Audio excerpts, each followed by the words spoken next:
जय हिंद दोस्तों। हम पढ़ रहे थे भारतीय संविधान का भाग 9। ठीक है, जिसे 73वें संविधान संशोधन द्वारा भाग 9 को जोड़ा गया था संविधान में।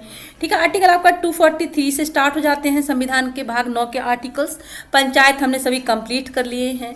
ठीक है, इस समय हम नगर पालिका के आर्टिकल्स देख रहे हैं। आर्टिकल 243 देखा था हमने, यहाँ पे परिभाषाएं देखी थी हमने। मतलब आर्टिकल 243 से नगर पालिकाओं के आर्टिकल शुरू हो जाते हैं आपके। ठीक है जी, पंचायत मतलब नगर पालिका में परिभाषा में हमने क्या देखा था, नगर पालिका क्षेत्र क्या है, जिला क्या है, समिति क्या है, जनसंख्या क्या है। ठीक है, ये सब चीज़ें हम जब पंचायत के आर्टिकल्स देखे थे वहाँ भी हमने देखी थी। ठीक है जी, नेक्स्ट हमने नगर पालिकाओं का गठन आर्टिकल 243 देखा था। 3 स्तरीय नगर पालिकाओं के गठन की बात बोली गई थी। संक्रमणकालीन क्षेत्र के लिए मतलब ऐसे ग्रामीण क्षेत्र जो नगर की तरफ बढ़ रहे हैं, मतलब नगर की सुविधाएं देने जा रहे हैं, मतलब विकसित हो रहे हैं, वहाँ पे नगर पंचायत का गठन की बात बोली गई थी। छोटे नगरीय क्षेत्र के लिए नगर पालिका परिषद और बड़े नगरों के लिए नगर निगम की गठन की बात बोली गई थी। आर्टिकल 243 हमने देखा था। नगर पालिकाओं की संरचना आर्टिकल 243 में देखा था, जिसमें क्या था, मतलब जो सभी सीटें हैं वो डायरेक्ट इलेक्शन से भरी जाएंगी। ठीक है, वो हमने देखा था। नेक्स्ट आज आर्टिकल 243 देखेंगे। ठीक है जी, बाढ़ समिति आदि का गठन एवं संरचना। बाढ़ समिति क्या है, देखिए पहले बाढ़ क्या है। मतलब इसको निर्वाचन क्षेत्र को अलग अलग क्षेत्र में बांट दिया जाता है, जिसको वार्ड बोलते हैं। ठीक है, जो व्यक्ति वहाँ खड़े होते हैं, जीतते हैं, वो पार्षद बोले जाते हैं। इतना समझ में आया। तो उन जो बाढ़ हैं उन वहाँ पे समितियों का गठन होता है, मतलब बाढ़ समितियों का गठन होता है। एक बाढ़ समिति या अधिक बाढ़ समितियों का गठन होता है, मिलकर गठन, कई बाढ़ समितियाँ मिलकर एक समिति का गठन कर सकती हैं, कई बार मिलकर समितियों का गठन कर सकते हैं। ठीक है, पढ़ेंगे आर्टिकल तो और अच्छे समझ में आएगा।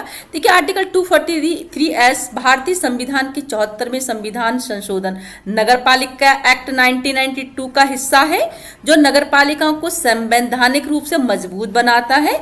इस संशोधन ने भाग 9A यानी आर्टिकल 243 से आर्टिकल 243 के तहत नगर पालिकाओं को संवैधानिक दर्जा दिया। ठीक है जी, यहाँ से संवैधानिक दर्जा मिल जाता है नगर पालिकाओं को। तो ठीक है, आर्टिकल 243 में 74वें संविधान संशोधन का ये नगर पालिका एक्ट 1992 का हिस्सा है। इतना समझ में आया। ठीक है जी, नेक्स्ट देखते हैं। देखिए सामान्य नगर पालिकाएं, संविधान की धारा 243 के अंतर्गत 3 प्रकार की नगर पालिकाएं परिभाषित की गई हैं। मैंने जैसे स्टार्टिंग बताया 3 प्रकार की नगर पालिकाएं स्थापित की गई हैं, परिभाषित की गई हैं। मतलब नगर पंचायत छोटे कस्बों के लिए, नगर परिषद आपका मध्यम आकार के शहर के लिए और नगर निगम बड़े शहरों के लिए। आर्टिकल 243 इन सभी प्रकार की नगर पालिकाओं पर लागू होता है, बशर्ते उनकी आबादी 3 लाख या उससे अधिक हो, अर्थात दी गई जनसंख्या मानदंड को पूरा करने वाले नगर निगम तथा बड़े नगर परिषद इस प्रावधान के अंतर्गत आते हैं। छोटी नगर पालिकाओं में आमतौर पर वार्ड समितियों की जरूरत नहीं होती। तो वार्ड समितियां कहाँ बनती है, जहाँ आबादी 3 लाख से अधिक हो वहाँ वार्ड समितियां बनती हैं। ठीक है, इतना समझ में आया।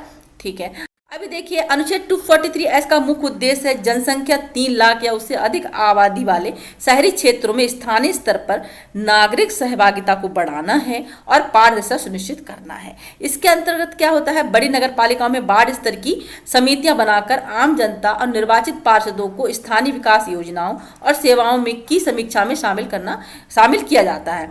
मतलब ये मीडिएटर का काम करती है, आम जनता की भागीदारी बढ़ती है। मतलब जो पार्षद होते हैं, जो समिति हैं, वो आम जनता की प्रॉब्लम्स को नगर पालिका तक पहुंचाती हैं। ठीक है जी, देखिए अभी वार्ड समितियों की संरचना एवं भूमिका, वार्ड समितियों की रचना और भूमिका गठन की बात बोली। देखिए इसमें आपके 5 क्लॉज हैं।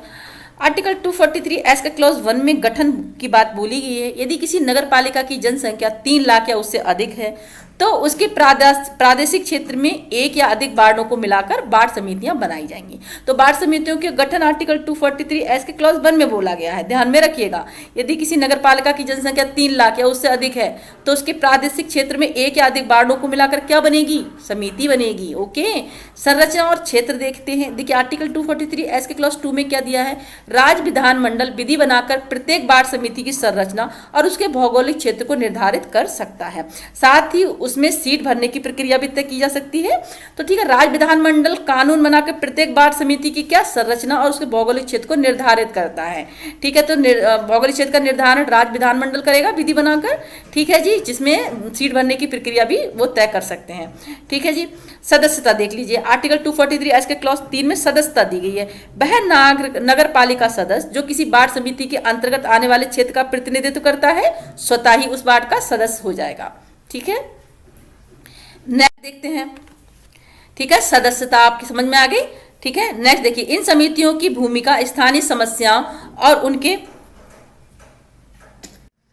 इन समितियों की भूमिका स्थानीय समस्याओं और योजनाओं पर जनता की आवाज नगर पालिका तक पहुंचाना होता है, जैसे मैंने आपको बताया। ठीक है जी, मीडिएटर का काम करती हैं ये समितियां। वे अपने अपने वार्ड के आधारभूत विकास कार्यों जैसे सुविधाएं कैसी हैं, जैसे पानी, सड़क, स्वच्छता आदि की निगरानी करती हैं और योजनाओं में पारदर्शिता, जवाबदेही सुनिश्चित करती हैं। इस प्रकार वार्ड समिति स्थानीय प्रशासन और नागरिकों के बीच एक मंच का कार्य करती हैं, जहां नागरिक अपनी समस्याएं प्रस्तुत कर सकते हैं और योजनाओं में भागीदारी सुनिश्चित करते हैं। तो ठीक है, समझ में आया, मीडिएटर का काम करती है ये, जनता की आम समस्याओं को नगर पालिका तक पहुंचाती हैं समितियां। ठीक है जी, अब देखिए नेक्स्ट देखते हैं अध्यक्ष का चुनाव। It's very important. अध्यक्ष कौन होता है इनका, आर्टिकल 243 एस का क्लॉज 4 में यदि कोई वार्ड समिति केवल एक वार्ड से बनी है तो उस वार्ड का निर्वाचित पार्षद समिति का अध्यक्ष होगा।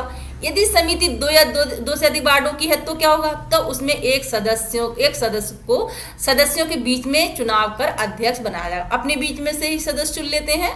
ठीक है जी, देखिए राज्य संबंधी विशेष प्रावधान, आर्टिकल 243 एस के क्लॉज 5 में विशेष प्रावधान दिया गया है। राज्य संबंधी विशेष प्रावधान गया है, इस राज्यों पर डिपेंड करता है। क्या डिपेंड करता है कि वह कोई अलग समिति भी बना सकते हैं, मतलब ये जो समिति है वार्ड समिति, उनके अलावा कोई अन्य समिति भी बनाने का उनको छूट दी गई है।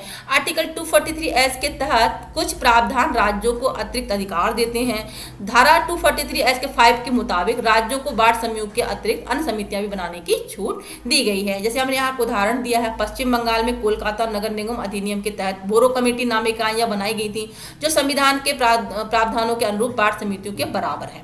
ठीक है, बाद में क्या हुआ, 1994 में संशोधन के बाद बोला गया कि प्रत्येक वार्ड समिति बनाना अनिवार्य कर दिया जाएगा। प्रत्येक वार्ड के लिए वार्ड समिति बनाना अनिवार्य है। ठीक है जी, तो राज्यों को छूट दी गई है।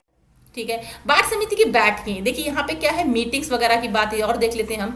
बैठकों की आवृत्ति, संविधान में सटीक समय तय नहीं है, पर राज्य के नगर पालिका अधिनियम, ठीक है, ये तय किया जाता है, मतलब राज्य के नगर पालिका अधिनियम में तय किया जाता है।